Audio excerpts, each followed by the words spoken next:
Hello and welcome to No Books Allowed, a series where I watch films based on novels and pretend that the books just don't exist, which means if anything is explained within the aged page of your favorite novel, but not in the film, then it's meaningless to me. So today we'll be taking a look at Harry Potter and the Chamber of Funny business. Secrets. I figure I can do one more Harry Potter movie before moving on to something else. I have a more personal history with this movie than the first. See, when I was a kid, we didn't have a Blockbuster near us or cable, so we pretty much only watched the movies we owned. The only Harry Potter movie I owned was The Chamber of Secrets, and I loved this movie so much as a kid that I used to watch it pretty much weekly. Now, of course, that was a decade or so ago. Anyways, without further rambling, let's dissect Harry Potter and the Chamber of Plot Convenience. So the movie opens with Harry Potter looking at a photo album, and instantly the first question is raised. We see in the first movie, and later on in this one, that the pictures alone can talk, have personalities, move around, and are almost fully functional human beings. Why can't his parents talk to him, or make gestures, or write things down and show him, or communicate with him in some way? I understand that there may be different levels of picture magic, but Dumbledore himself gave Harry that book. Is Dumbledore really such a jerk that he wouldn't put high-quality picture magic on the book? We saw before with the Mirror of Erised that Harry bordered on addiction to that mirror. Now you just up and give him literally the same thing, but in a compact, easy-to-carry book. Kind of a douche move, bro. Anyways, moving past the first frame, Vernon tells the family that ultra-important work-based guests are on the way. Harry hasn't gotten any messages from any of his friends, and Vernon reminds Harry that We've raised you since you were a baby, given you the food off our table, even let you have Dudley's second bedroom. Oh god, he's gesturing to the right side. He's a Time Lord. But really, why? It seriously must have just been from the goodness of their hearts. They don't really explain why he would get the second bedroom. Kinda seems out of Vernon's character, to be honest. So Vernon tells Harry to stay upstairs while he handles the ultra-important work guests. And in his room, Harry finds Smeagol's younger brother, Dobby. This is the first taste of the house elves, and it shows a bit about how they're treated as total slaves. Smeagol tells Harry that he can't go to Hogwarts. There's a plot. Well, at least the second movie will have one. When he asks about it, Dobby says, "Oh great, our first plot contrivance. I could tell you, and I should, but I won't, not because I can't, but because I don't want to, but I totally know and could save your life if I told you." So Dobby starts beating himself up with a lamp as punishment. Not a very bright idea, if you ask me. A wink. Vernon gets befuddled and comes upstairs after hearing the sound. One more sound, and you'll wish you'd never been born, boy. And fix that door. Yes, sir. That counted! Dobby reveals he was the one hiding the letters from Harry, and oh god, how long has Gollum been watching Harry? Jesus, that's creepy. To try making sure Harry doesn't get into school, Dobby uses magic to make a cake fall into the ultra-important work guests. And of course, in another exciting bout of plot convenience, Harry, of course, follows it slowly, saying nothing with his arms outstretched all magic-like, not attempting to grab the cake whatsoever. Vernon sees it, but he doesn't tell her to move or anything, although he does come up with a very fast, well-done excuse. I'm so sorry. It's my nephew. He's very disturbed. You feel that? Oh, shit.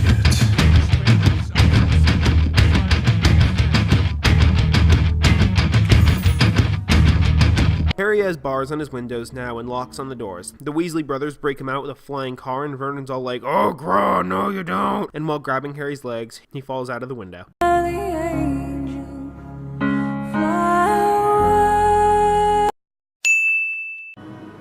By the way, Harry, happy birthday. Okay, that was pretty funny. So they go to the Weasleys' house. Remember how in the first movie they were built up as poor and impoverished? Well, turns out they live in a freaking 4-story house on a massive stretch of bloody farmland, and yet all of that doesn't answer my question. Why can't they make gold? They have self-cleaning kitchenware, totally ridiculously stupid clocks. By the way, why isn't only Ron, Fred, and George on the clock if everybody but Arthur is home? It's just ridiculous. We get to see the second best performance in the movie, however. Where have you been? Molly Weasley is just so good. Harry, how wonderful to see you, dear. We meet Ron's love-struck sister and Arthur Weasley, who delivers my favorite line in the movie. And who are you? Ah, my children. You're not mine. Definitely not mine. Is he mine? Tell me, what exactly is the function of a rubber duck? Rubber ducky. You're the one. So once that scene is over, they use chimney teleportation magic to get to Diagon Alley for school supplies. And Harry acts like a total twat in this scene. He's told to say Diagon Alley very clearly, and he still fricks it up. Instead of Diagon Alley, he shouts diagonally and then teleports into frickin' Rape Alley. Not lost, are you, my dear? No, please. After seeing a magic curio shop. Oh shit, it's Deathstroke's skull. They run into Hermione Granger. She fixes his glasses with a magic spell, and instantly becomes obvious Emma Watson, or at least Emma Watson age 12, cannot act whatsoever. She may as well be an Ent, because she's so wooden. So apparently there's a famous blonde wizard who's doing a book signing, Gilderoy Lockhart. Clearly he's going to be a main character because he has a name. Harry meets him and they get treated like celebrities together. Evil Ellen DeGeneres watches. You know he's evil because he rips up a book. Honestly, he's so evil you'd think he'd have entered in stage left. Am I right? I have to say, Draco is the best acted character by far. They all get into a little scrape that escalates to Lucius Malfoy and Arthur Weasley having a Game of Thrones style insult match. Watch this carefully. Watch how many notebooks are taken out of Ginny's cauldron and put back in. Beautiful subtlety to the utmost degree. And then they ruin it by having Harry, the king of cluelessness, noticing it happening but not saying anything. You know, Harry, I'm starting to think there's a reason you're not in Ravenclaw. So Harry and Ron can't get into platform 9 3/4 for some reason. Oi! What do you think you're doing? Sorry. Okay, hold up. Let me stop this right here. I'm an American. We're known for being douchebags and obnoxious assholes, and even we wouldn't be that much of a douche to a kid who just got hurt. The boy just smashed into a wall. See if he's okay. Don't just freaking immediately yell at him, you dumb tard. So they take the flying car. They almost get killed by the train. Turn left, turn left, turn left, turn left. Oh god, thank you. They crash into a huge tree in school, and the tree proceeds to maliciously attack them. Whose idea was it to have that goddamn thing in school? Then we see the car has artificial intelligence. If the goddamn car had AI, why did they almost die? Why did they land in the tree? Why does it need a steering wheel? Why didn't the car just not let them be stupid if it has magic wizard AI? Also, what spell gives inanimate objects personalities? Because, my friend has this blow-up doll, and you know what, I'm getting off track. Anyways, they get attention. Then the actual school stuff starts. They have a cool magic lesson about mandrakes. It's one of my favorite scenes of the movie because it's about the magic and the world. It develops the wizarding world itself. And also Draco wears earmuffs behind his ears so it doesn't mess up his gelled hair. That's wonderful. Ron's wand got broke by the tree and he tries using tape to fix it? What, there are seriously no wand repair spells? And begins the Defense Against the Dark Arts course. But wait, the teacher is dead. Harry brutally murdered him without remorse in the first movie. Who's the next teacher? Let me introduce you to your new Defense Against the Dark Arts teacher. Me. Gilderoy Lockhart. And I'm Javert! Why, the arrogant pretty boy from the bookstore. Oh my god, is that Crabbe wearing a wig? Anyways, and for his first lesson, without teaching the students any spells or anything, he unleashes some Freshly caught Cornish pixies. They lay waste to the students, and it appears that Lockhart actually knows nothing about magic as he doesn't help. Also, those pictures are attacking the pixies, so don't you dare tell me that fuckaboy Lockhart gets special personality magic pictures, but Harry flippin' Potter doesn't. We find out that Draco's dad bought him a place onto the Quidditch team, and bought everybody the new Nimbus 2001 model for the Slytherin team. Draco calls Hermione a mudblood, and they go to Hagrid's. Not Hagrid's, apparently, as a friend of mine yelled at me for. Harry learns about how pureblood wizards see themselves as better than mudbloods, or dirty bloods. Basically, mudbloods are the Jews of magical Nazi Germany. The pureblood thing implies that Lucius and Draco may be products of incest when Hagrid says the half-blood line. Dirty blood. Why, there isn't a wizard alive today that's not half-blood or less. During detention with fuckaboy Lockhart, Harry hears an oogie Spooky. voice. It's saying kill, kill, kill, and stuff like that. They follow it into a corridor that's really freaking wet, like puddles everywhere. Why in the world is this hallway so wet? Some spiders are running out the window and they see the famous Chamber of Secrets line. The Chamber of Secrets has been opened. Enemies of the air, beware. And they see a dead thing. It's Walder Frey's cat. A lot of people think Harry did it, but not Snape. Perhaps Potter and his friends were simply in the wrong place at the wrong time. He's defending Harry. However...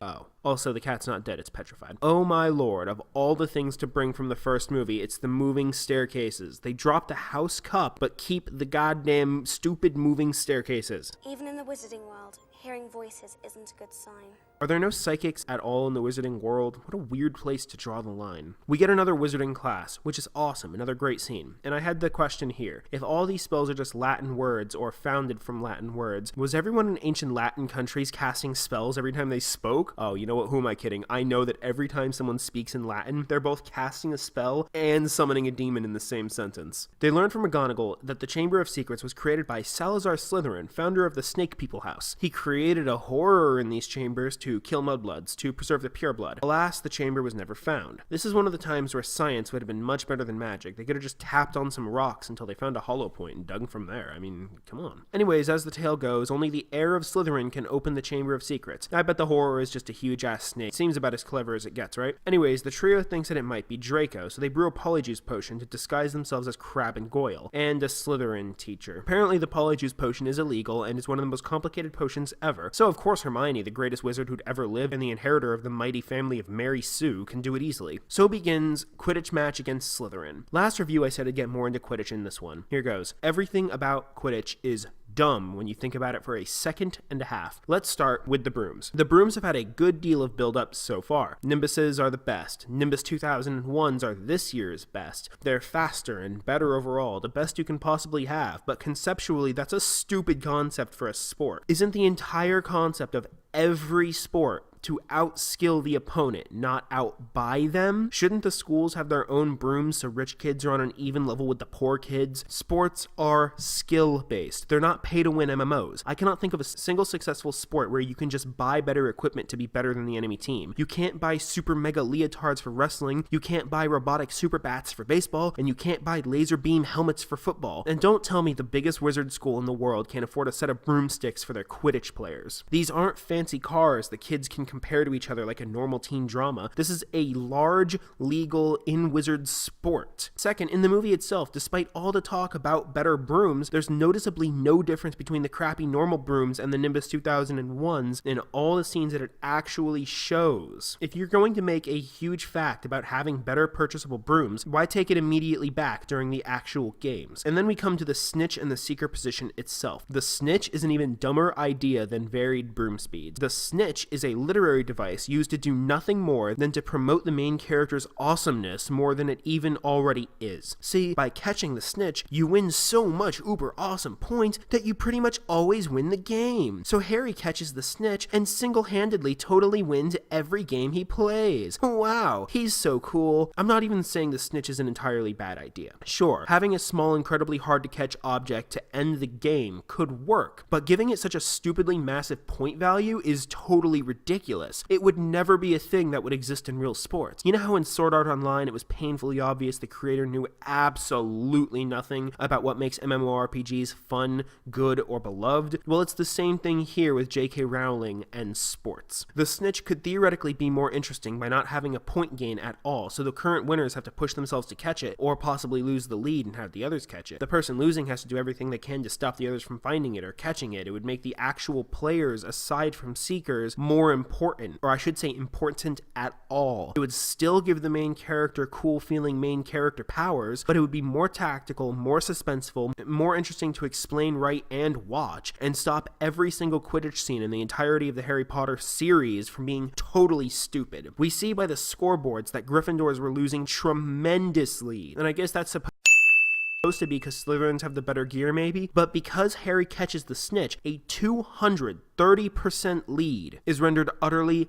meaningless. Also, if the snitch is caught before either team even makes it to 100 points, and each round is basically over in 30 seconds as we see, a whole game of Quidditch doesn't even cap 15 minutes. Nobody is going to go to a team sport event that's under 15 minutes long for the entire game. Football takes damn near an entire day, and a lot of my friends complain that the matches don't last long enough. Basketball takes the bare minimum of an hour, and people wish that the games were longer. It's not a one-on-one boxing match where you can have 24 fights in a night with different athletes, so yeah, every individual fight doesn't last that long. Every aspect besides the core game, what with beaters and goalies and scoring hoops, basically in-air basketball mixed with hockey, is brain dead. The snitch in the game time could even be fixed by having a 2 out of 3 game style. Whoever wins twice in a row is the winner, something to extend the game time and not make the snitch so stupidly broken. Is needed for me to suspend my disbelief that anyone would ever enjoy this. So we're gonna go ahead and go back to the plot. So a rogue bludger fixates on Harry and chases him. Harry has to spend the night in the hospital because fuckboy Lockhart tries to fix a broken bone and makes the bones disappear. He hears the spooky voice again, and then Dobby appears one more time. Oh god, thank you. Thank you! It's a fun character! We learn that Dobby stopped the barrier back at the platform and then set the bludger on Harry to try and get him to leave. Harry threatens him, which leads to my favorite line in the entire movie. Fuck Arthur Weasley's line. This is it. You better clear off before my bones come back, Dobby, or I might strangle you. Dobby is used to death threats, sir. Dobby gets them 5 times a day at home. Okay, Lucius Malfoy is Dobby's owner, spoiler. So do you think that, like, during the actual 5 times a day thing is legit? Like, Lucius has a freaking alarm for when he needs to give Dobby death threats? Nope, I must do it exactly 5 times a day or his spirits lift again. Beep, beep, beep. Oh, there's the alarm. Dobby. Yes, sir? Dobby, I just want you to know that one day I'm going to break your spine.